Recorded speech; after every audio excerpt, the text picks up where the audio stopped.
अध्यक्ष महोदय, याच्यामध्ये असं म्हटलेलं आहे की सर्व सदस्य समान आहेत तुमच्या समोर आणि सर्व सदस्यांना एखाद्याला 40 मिनिटं बोलायला दिलं तर दुसऱ्याला 40 मिनिटं, किमान 40 मिनिटाच्या ऐवजी 35 मिनिटं बोलायला द्यायचं. त्यामुळे अध्यक्ष महोदय, माननीय मुख्यमंत्री महोदय तुमची दिशाभूल करतायत, तुम्ही त्यांचं मनावर घेऊ नका. ही चर्चा संपल्यानंतर मी वेळेचा रेकॉर्ड स्वतः जयंत पाटील साहेबांकडे पाठवणार आहे. हा वेळ माझ्या दादा बोलले, मी बोललो तो कट झाला वेळ, तो घ्यायचा नाही. अध्यक्ष महोदय, या ठिकाणी आम्ही आपणाला हे सांगणं गरजेचं आहे की अध्यक्ष महोदय, 73वी आणि आपण काही घटना दुरुस्त्या केल्या, तशी 73वी 74वी घटना दुरुस्ती आपण केली. पण अध्यक्ष महोदय, ही घटना दुरुस्ती आता व्यर्थ आहे का काय, असं आम्हाला सगळ्यांना शंका येते.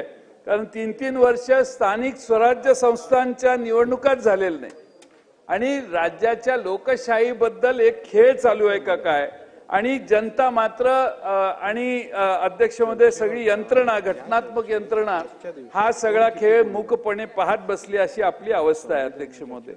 अध्यक्ष महोदय, या ठिकाणी आजच्या काळात व्यक्तिपूजक भक्तिपंथ मोठ्या प्रमाणावर उदयाला आलेला आहे. एखाद्याची एवढी स्तुती होते की सगळी बाजू घटना आणि बाकीच्या व्यवस्था बाजूला राहतात आणि व्यक्तिस्तोम वाढायला लागले.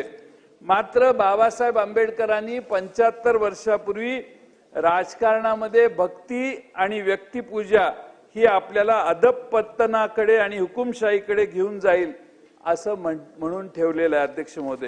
अध्यक्ष महोदय, त्यांनी असंही म्हटलेलं आहे यापुढे की आपल्या देशात यापुढे काही वाईट झाले तरीही आपल्याला ब्रिटिशांना दोष देता येणार नाही, यापुढे सर्व जबाबदारी ही आपलीच असेल.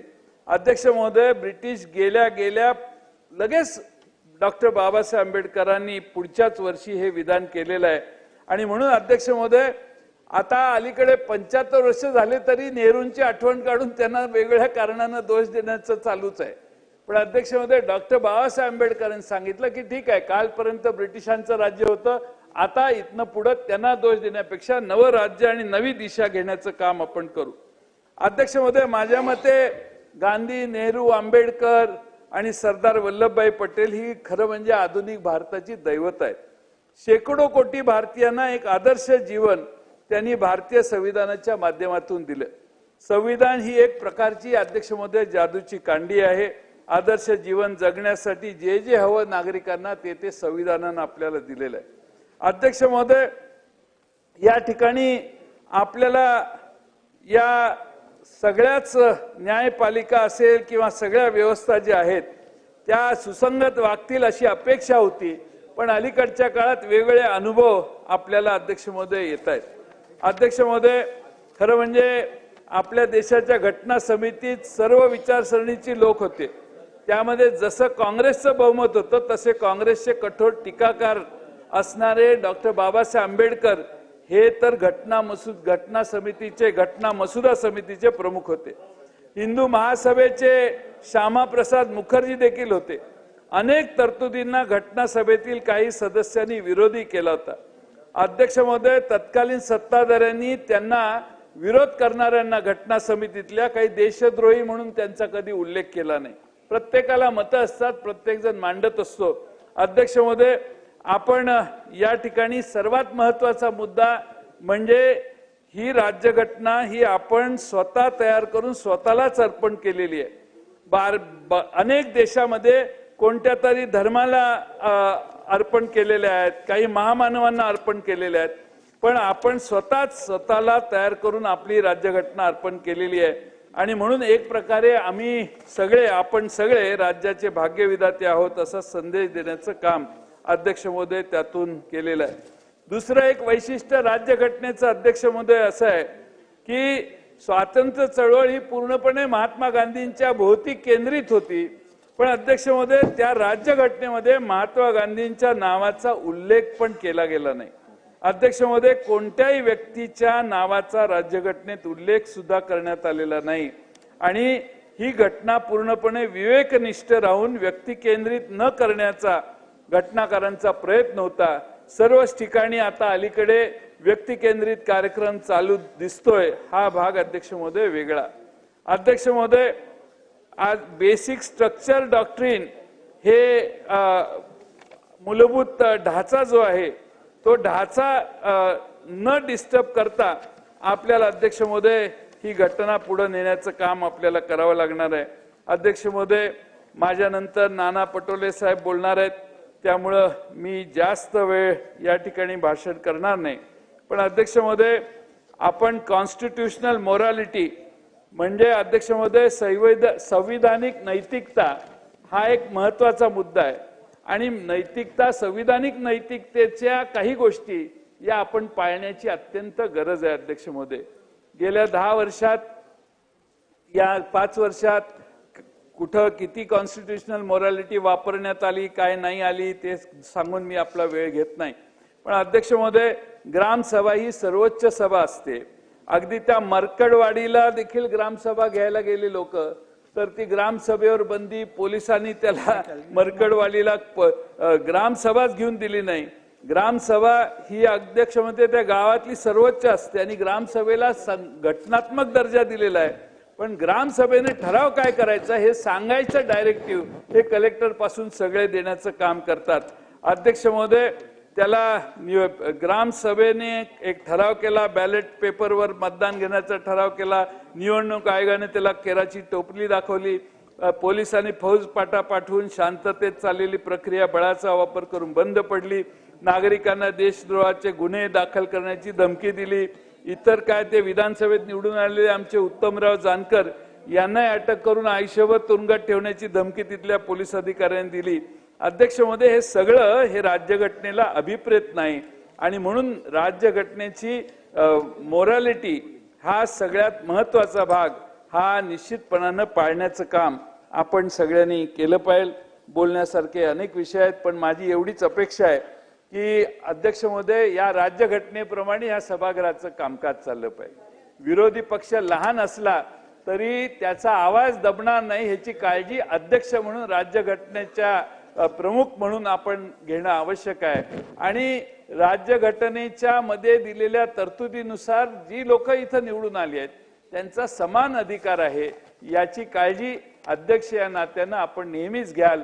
आणि या राज्यघटनेला आता 75 वर्ष झाली आहेत. एक मॅच्युअर्ड राज्यघटना आहे. जगाच्या पाठीवर एवढी मॅच्युअर्ड राज्यघटना, उत्तमपणानं चाललेली राज्यघटना ही आपण जपण्यासाठी सगळ्यांनी सर्व बाजूने प्रयत्न केले पाहिजेत. आणि मगाचंच उदाहरण द्या, ते इटालियन काय कॉन्सुल जनरल आलेले होते. कॉन्सुल जनरल आलेले असताना वेलमध्ये माणसं आली, आमचे सन्माननीय सदस्य आले वेलमध्ये.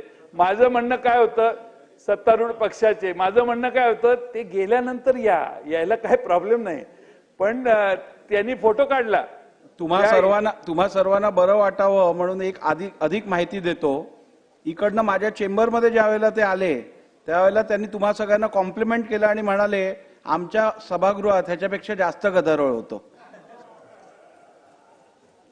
अध्यक्ष महोदय, इटालीच्या संसदेमध्ये काय होतं हे मागच्या 3-4 वर्षात बघितलेलं आहे. हे माणसं एकमेकाशी मारामारी करतात पण त्याला जरा असं होत नाही भारतात हे समजावून सांगण्याचा आपला चान्स होता की नाही. मला खात्री आहे तुम्ही आता या बाजूच्या सदस्यांना समजवाल. नाही, आम्ही कधी येतच नाही इकडे, आम्ही इकडे यायचा नादच सोडलेला आहे. अध्यक्ष महोदय, त्या ठिकाणी ते बसले असताना माझी अपेक्षा आहे तुम्ही त्यांचं स्वागत केलं, आम्ही सगळ्यांनी बाक वाजून हे केलं.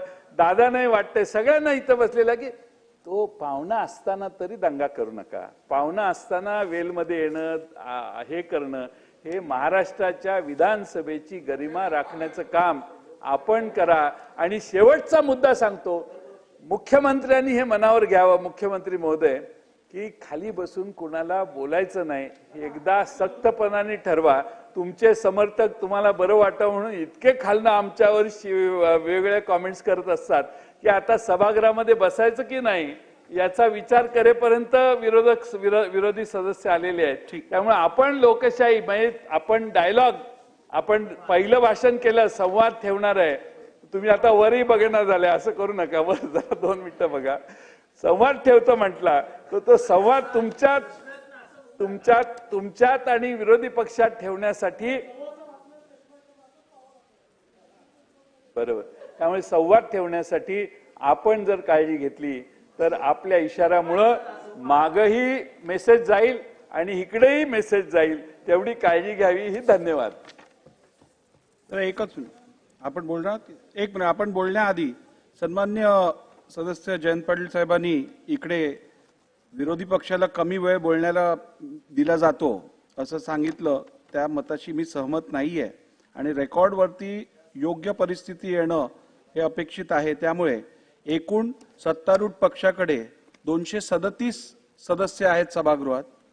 त्यांच्यापैकी 13 सदस्य या चर्चेत त्यांनी सहभाग घेतला. विरोधी पक्षाकडे 51 सदस्य आहेत आणि त्यांना 10 सदस्यांनी आतापर्यंत सहभाग घेतलाय. आणि आपण वेळ बघितलात तर भास्करराव जाधव साहेबांना 49 मिनिटं दिलेली आहेत, सर्वात जास्त वेळ त्यांनी घेतलेला आहे. विजय विडेट्टीवार साहेबांना 28 मिनिटं दिलेली आहेत. रोहित पवारजींना 19 मिनिटं दिलेली आहेत. अमीन पटेलजींना 11 मिनिटं दिलेली आहेत. जितेंद्र आव्हाड साहेबांना 30 मिनिटं दिलेली आहेत. सिद्धार्थ खरात यांना 14 मिनिटं दिलेली आहेत. हेमंत ओगेले यांना 7 मिनिटं दिलेली आहेत. बाबासाहेब देशमुख यांना 5 मिनिटं दिलेली आहेत. आणि आपण स्वतः आता 51 मिनिटं बोललेला आहात, 41 मिनिटं बोललेला आहात. चुकीची आहे. मी मगाशी 3 वाजून 47 मिनिटाने आपले मुनगंटीवार साहेब बोलायला उभे राहिले. त्यांनी 3 वाजून 42 मिनिटापर्यंत सभागृहाच्या कामकाजाची अधिकृत प्रत, आपल्याकडे चुकीची वेळेची अधिकृत प्रत मी आपल्याकडे पाठवून देईन. चला. अध्यक्ष महाराज, आपण जे काही आता सूचना केल्यात वरतून, आपली नियमावली अशी आहे अध्यक्ष महाराज की आपण जेव्हा वेळापत्रक ठरवतो, अर्धा तास, अर्धा काळ त्यांचा, अर्धा काळ आमचा,